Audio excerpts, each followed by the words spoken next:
ये किस्सा एक ऐसे गांव का है जहां की हवाओं में कभी मोहब्बत की मिठास घुली होती थी, जहां शाम के वक्त अजान की आवाज के साथ हर घर में सुकून उतर आता था। उस गांव के एक पुराने और बोसीदा मकान में बाबा करीम बख्श अपने 2 बेटों, बड़े बेटे अकरम और छोटे बेटे असलम के साथ रहते थे। करीम बख्श एक नेक दिल और खुदातरस इंसान थे जिन्होंने अपनी पूरी जिंदगी मेहनत और मशक्कत की चक्की में पीस कर गुजारी थी। उनके चेहरे पर पड़ी हुई झुर्रियां इस बात की गवाही देती थी कि उन्होंने वक्त के कितने ही थपेड़े खाए हैं, मगर उनकी पेशानी पर हमेशा एक सुकून चमकता रहता था। वो सुकून जो हलाल की कमाई और सब्र से हासिल होता है। बाबा करीम बख्श की जिंदगी का बस एक ही सरमाया था और वो थे उनके 2 बेटे। अकरम जो बड़ा था, स्वभाव से बेहद खामोश, संजीदा और अपने वालिद का फर्मा बरदार था। उसकी आंखों में एक अजीब सी गहराई थी, जैसे वो दुनिया की बेइज्जती को बहुत पहले ही समझ चुका हो। दूसरी तरफ छोटा बेटा असलम था,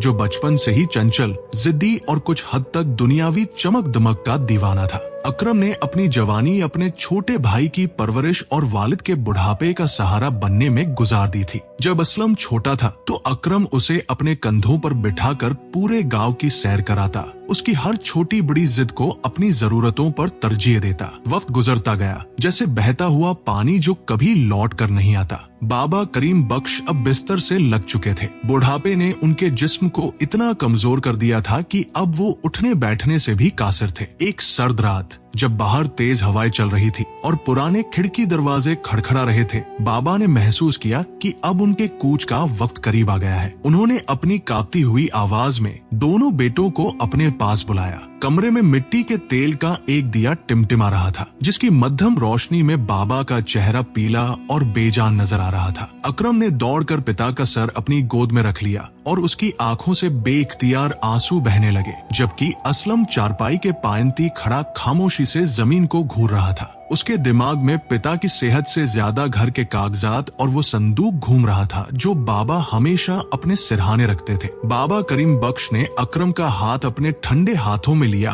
और बड़ी मुश्किल से सांस लेते हुए कहा, मेरे बच्चों, मैं तुम्हारे लिए कोई सोने चांदी के ढेर छोड़कर नहीं जा रहा हूँ। मेरे पास जो कुछ है वो ये पुराना मकान और गांव के बाहर वाली वो बंजर जमीन है, मगर मेरी असली वसीयत वो नहीं है। मेरी असली दौलत तुम दोनों का आपस का प्यार है। याद रखना, दुनिया की कोई भी दौलत भाई के रिश्ते से बढ़कर नहीं होती। मिलजुल कर रहना, क्योंकि जब भाई का हाथ भाई के हाथ में होता है तो किस्मत की लकीरें भी बदल जाती है। इतना कहते कहते बाबा का गला रुंध गया, उनकी सांसें उखड़ने लगी और कुछ ही पलों में वो रूह एक संसरी से परवास कर गए। कमरे में एक गहरी और डरावनी खामोशी छा गई, जिसे सिर्फ अकरम की सिसकियों ने तोड़ा। असलम ने भी दिखावे के लिए चंद आंसू बहाए, मगर उसके दिल के किसी कोने में एक अजीब सी राहत थी, शायद इसलिए कि अब जायदाद का फैसला होने में कोई रुकावट बाकी नहीं रही थी। बाबा के गुजर जाने के बाद कुछ दिन तो मातम और रस्मो रिवाज में गुजर गए। गांव के लोग अफसोस करने आते और अकरम को तसल्ली देते, मगर जैसे जैसे दिन बीतते गए असलम का रवैया बदलने लगा। उसकी आंखों में अब वो अपनापन नहीं था, बल्कि एक खिंचाव और लालच की परछाई साफ नजर आने लगी थी। अकरम, जो अभी भी पिता के गम से नहीं उबर पाया था, वो इस बदलाव को महसूस तो कर रहा था, मगर उसे नजरअंदाज कर देता था। उसका दिल ये मानने को तैयार ही नहीं था कि जिस भाई को उसने गोद में खिलाया है वो कभी उसके खिलाफ भी हो सकता है। मगर शैतान इंसान की रगों में खून की तरह दौड़ता है और लालच वो धीमक है जो मजबूत से मजबूत लकड़ी को भी अंदर से खोखला कर देता है। एक शाम जब सूरज ढल रहा था और आसमान पर लाली फैली हुई थी, असलम घर के आंगन में आया जहां अकरम खामोशी से बैठा अपनी तस्बीह घुमा रहा था। असलम के चलने के अंदाज में एक अजीब सी अकड़ थी। उसने आते ही बिना किसी भूमिका के कहा, भाईजान अब नहीं रहे और मेरा निकाह भी हो चुका है। मेरी बीवी रोज रोज की चिकचिक से तंग आ गई है। बेहतर होगा कि हम अपना अपना हिस्सा अलग कर लें। साथ रहने में अब वो बात नहीं रही। अकरम को लगा जैसे किसी ने उसके सीने पर हथौड़ा मार दिया हो। तस्बीह उसके हाथ से छूटकर जमीन पर गिर पड़ी। उसने हैरत और दुख से भरे हुए लहजे में पूछा, असलम, ये तू क्या कह रहा है? अब्बा को गुजरे अभी महीना भी नहीं हुआ और तुझे बंटवारे की फिक्र बढ़ गई। क्या ये घर हम दोनों के लिए छोटा पड़ गया है? असलम ने नजरें चुराते हुए मगर सख्त लहजे में जवाब दिया, जज्बात से पेट नहीं भरता भाईजान। मुझे मेरा मुस्तकबिल देखना है, मुझे कारोबार करना है और उसके लिए मुझे अपना हिस्सा बेचना पड़ेगा। आप खुशी से मान जाए तो ठीक, वरना मुझे पंचायत बुलानी पड़ेगी। पंचायत का नाम सुनकर अकरम का दिल बैठ गया। घर की बात बाहर जाए, ये उसे गवारा नहीं था। उसने गहरी सांस ली और अपनी आंसुओं को पीते हुए कहा, ठीक है असलम, अगर तेरी खुशी इसी में है तो मुझे मंजूर है। कल हम जायदाद का बंटवारा कर लेंगे। उस रात अकरम सोया नहीं। वो पूरी रात घर की दीवारों को, उस आंगन को जहाँ उन्होंने बचपन बिताया था, और उस बूढ़े नीम के दरख्त को देखता रहा जो उनके हर सुख दुख का गवाह था। उसे महसूस हो रहा था कि कल सिर्फ जमीन नहीं बंटेगी, बल्कि उसके दिल के 2 टुकड़े हो जाएंगे। अगली सुबह असलम ने गांव के कुछ रसूखदार लोगों और पटवारी को बुला लिया। वो पूरी तैयारी के साथ आया था। अकरम एक कोने में सर झुकाए बैठा था, जैसे कोई मुजरिम हो। जब बंटवारे की बात शुरू हुई तो असलम ने अपनी असल फितरत दिखाई। उसने चालाकी से कहा,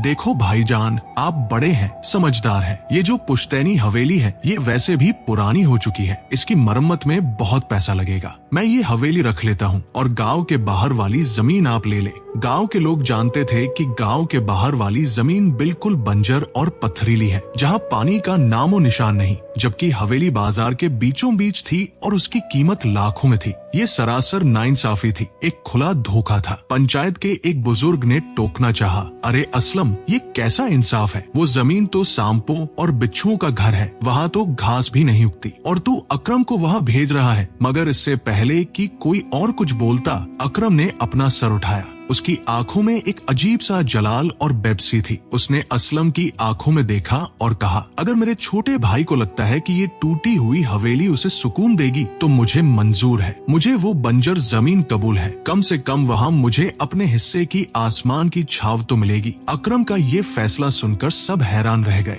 असलम के चेहरे पर एक शैतानी मुस्कान तैर गई। उसे यकीन नहीं आ रहा था कि उसकी चाल इतनी आसानी से कामयाब हो गई। उसने फौरन कागजात पर अंगूठा लगवाया, इस डर से कि कहीं अकरम का इरादा बदल न जाए। उसे क्या मालूम था कि वो मिट्टी का ढेर नहीं खरीद रहा, बल्कि अपनी बदकिस्मती का सौदा कर रहा है। अकरम ने उसी वक्त अपने ही घर को, जिसे उसने खून पसीने से सींचा था, हमेशा के लिए छोड़ने का इरादा कर लिया। उसने अपनी चंद पुरानी किताबें, वालिद की एक चादर और कुछ कपड़े एक पोटली में बांधे। जब वो दहलीज पार कर रहा था तो उसके पांव भारी हो गए थे, मगर उसने पलट कर नहीं देखा। उसे मालूम था कि अब इस घर में उसके लिए कोई जगह नहीं बची। अकरम का सफर उस वीरान बंजर जमीन की तरफ शुरू हुआ जो अब उसकी एकमात्र जागीर थी। गांव के लोग उसे हसरत भरी नजरों से देख रहे थे। कुछ की आंखों में हमदर्दी थी तो कुछ उसे बेवकूफ समझ रहे थे कि उसने अपने पैरों पर कुल्हाड़ी मार ली। मगर अकरम के दिल में एक अजीब सा इत्मीनान था, जैसे उसने कोई बहुत बड़ा बोझ अपने कंधों से उतार फेंका हो। वो बंजर जमीन गांव से काफी दूर पहाड़ी के दामन में थी, जहाँ सिवाय झाड़ियों और कटीले दरख्तों के कुछ नहीं था। वहाँ पहुंचकर उसने देखा कि जमीन वाकई वैसी थी जैसा लोगों ने बताया था, सख्त, पथरीली और वीरान। दूर दूर तक पानी का नामो निशान न था। तपती धूप में वो जमीन आग की तरह जल रही थी। मगर अकरम ने शिकवे का एक लफ्ज भी जुबान पर नहीं लाया। उसने आसमान की तरफ देखा और कहा, या रब, तूने यूसुफ को कुएं से निकालकर तख्त पर बिठाया था।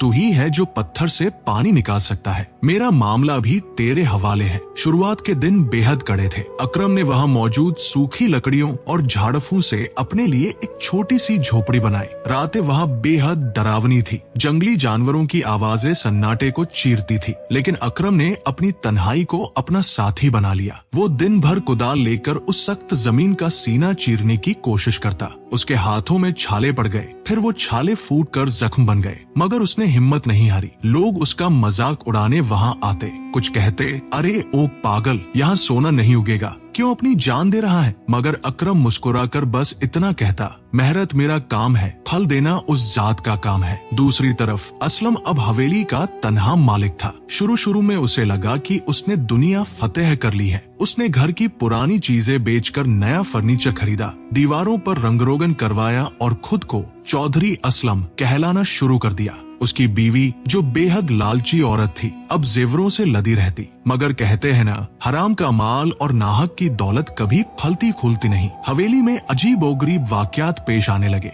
कभी रात को छतों पर किसी के चलने की आवाजें आती, तो कभी बेवजह कीमती सामान टूट जाता। घर में बरकत खत्म हो गई। जितना पैसा आता उससे ज्यादा बीमारी और मुकदमों में जाने लगा। असलम को जुए और शराब की लत लग गई। वो दोस्तों की महफिलों में पैसा पानी की तरह बहाने लगा। ये दिखाने के लिए कि वो कितना अमीर है, लेकिन अंदर से वो खोखला होता जा रहा था। उसे रात रात भर नींद नहीं आती। उसे अपने वालिद का वो आखिरी चेहरा याद आता और अकरम का वो खामोश विदा होना उसे अंदर ही अंदर कचोटता। उधर अकरम की मेहनत और तवक्कल का इम्तिहान अपनी इंतहा पर था। एक दिन जब वो पसीने से लथपथ जमीन खोद रहा था, उसकी कुदाल एक बहुत बड़ी चट्टान से टकराई। वो उस चट्टान को हटाने के लिए जोर लगाने लगा। घंटों की मेहनत के बाद जब उसने चट्टान को अपनी जगह से हिलाया तो उसके नीचे से एक अजीब सी नमी दिखाई दी। अकरम का दिल जोर से धड़का। उसने और तेजी से खुदाई शुरू की। जैसे जैसे वो मिट्टी हटाता गया, मिट्टी गीली होती गई और फिर कुदरत का वो करिश्मा हुआ जिसकी उम्मीद किसी को न थी। एक तेज धार के साथ ठंडा और मीठा पानी वहाँ से फूट पड़ा।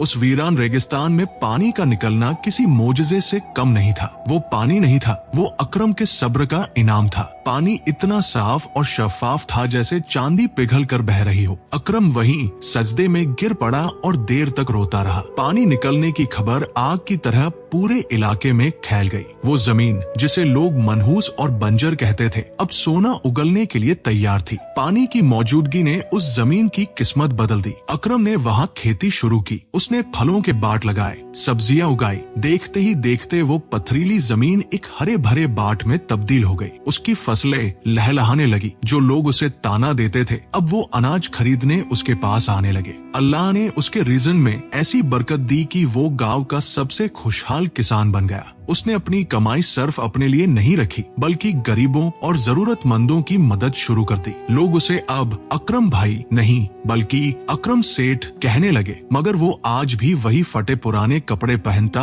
और अपनी सादगी नहीं छोड़ी। इसके बरक्स असलम के हालात बद से बदतर होते जा रहे थे। उसकी अय्याशियों ने जमा पूंजी खत्म कर दी थी। हवेली जिसे उसने अकरम से छीना था, अब खंडहर बनती जा रही थी। कर्जदारों ने उसका जीना हराम कर रखा था। वो लोग जो कल तक उसके साथ दावतें उड़ाते थे, आज उसे देखकर रास्ता बदल लेते। उसकी बीवी उसे छोड़कर मायके चली गई थी। एक दिन भारी बरसात में हवेली की छत का एक बड़ा हिस्सा गिर पड़ा। असलम बाल बाल बचा, मगर उसका बहुत नुकसान हुआ। अब उसके पास सर छुपाने की भी जगह नहीं बची थी। उसे समझ आ गया था कि यह कुदरत का इंतजाम है। उसे याद आया कि कैसे उसने अपने बड़े भाई को बेघर किया था। भूख और लाचारी ने उसे तोड़ दिया था। उसकी अकड़ मिट्टी में मिल चुकी थी। एक रात जब असलम के घर में खाने को एक दाना भी नहीं था, उसे अपने भाई की याद आई। शर्मिंदगी उसे रोक रही थी, मगर पेट की आग उसे मजबूर कर रही थी। उसने सोचा, क्या भाईजान मुझे माफ करेंगे? मैंने उनके साथ इतना बुरा किया। लेकिन फिर उसे अकरम का वो शफकत भरा चेहरा याद आया जो बचपन में उसकी हर गलती को माफ कर देता था। गिरते पड़ते मैले कुचैले कपड़ों में असलम उसी बंजर जमीन की तरफ चल पड़ा जो अब ग्रीन वैली के नाम से मशहूर थी। जब वो वहाँ पहुँचा तो उसकी आंखें फटी की फटी रह गई। जहाँ कभी सिर्फ पत्थर थे, वहाँ अब फलों से लदे दरख्त झूम रहे थे। एक पक्का और खूबसूरत घर बना हुआ था जिसके बाहर कई नौकर चाकर काम कर रहे थे। असलम गेट पर खड़ा कांप रहा था। पहरेदार ने उसे भिखारी समझकर डपट दिया, चलो जाओ यहाँ से, बाबा अभी मसरूफ है। शोर सुनकर अकरम बाहर आया। वक्त ने अकरम के बालों में चांदी भर दी थी, मगर उसके चेहरे का नूर और बढ़ गया था। उसने गेट पर खड़े उस दुबले पतले बीमार शख्स को देखा। एक पल के लिए वो उसे पहचान न सका, मगर खून की पुकार ने उसे झकझोर दिया। वो नंगे पांव भागा, असलम मेरे भाई। पहरेदार हैरान रह गए कि उनका मालिक इस फटेहाल भिखारी को गले क्यों लगा रहा है। असलम अकरम के पैरों में गिर पड़ा और फूट फूट कर रोने लगा। भाईजान मुझे माफ कर दे, मैं अंधा हो गया था। मुझे लालच ने अंधा कर दिया था। मैंने आपकी बद्दुआ ली, मैंने अब्बा की रूह को तड़पाया। आज मेरे पास कुछ नहीं बचा, मैं बिल्कुल बर्बाद हो गया हूँ। अकरम ने उसे उठाया और सीने से लगा लिया। उसकी अपनी आंखों से भी आंसू बह रहे थे। पगले, भाई भी कभी भाई से बदला लेते हैं। ये सब जो तू देख रहा है ये मेरा नहीं है, ये सब उसी रब का दिया हुआ है और इसमें तेरा भी हिस्सा है। तू आ गया, मेरी दुनिया पूरी हो गई। दौलत तो आनी जानी चीज है, असली दौलत तो तू है मेरे भाई। अकरम ने उसे नहलाया, अपने कपड़े पहनाए और अपने साथ दस्तरखान पर बिठाया। असलम को यकीन नहीं आ रहा था कि जिस भाई को उसने घर से निकाला वो आज उसे अपने हाथों से खाना खिला रहा है। निवाला उसके गले से नीचे नहीं उतर रहा था। आंसुओं में भीग कर वो निवाला नमकीन हो गया था। उस दिन असलम ने एक कसम खाई। उसने अकरम के पैरों को पकड़कर कहा, भाईजान अब मैं इस दौलत का हकदार नहीं हूँ, मैं यहाँ आपके नौकर की तरह रहूंगा। आपकी जमीन पर काम करूंगा और अपने गुनाहों का कफ्फारा अदा करूंगा। और वाकई असलम बदल गया। उसने मेहनत शुरू की। दोनों भाइयों ने मिलकर उस जमीन को और आबाद किया। गांव वालों ने देखा कि लालच हार गया और मोहब्बत जीत गई। अकरम ने साबित कर दिया कि बड़ा भाई सिर्फ उम्र में बड़ा नहीं होता, बल्कि उसका दिल भी बड़ा होता है, जो माफ करना जानता है।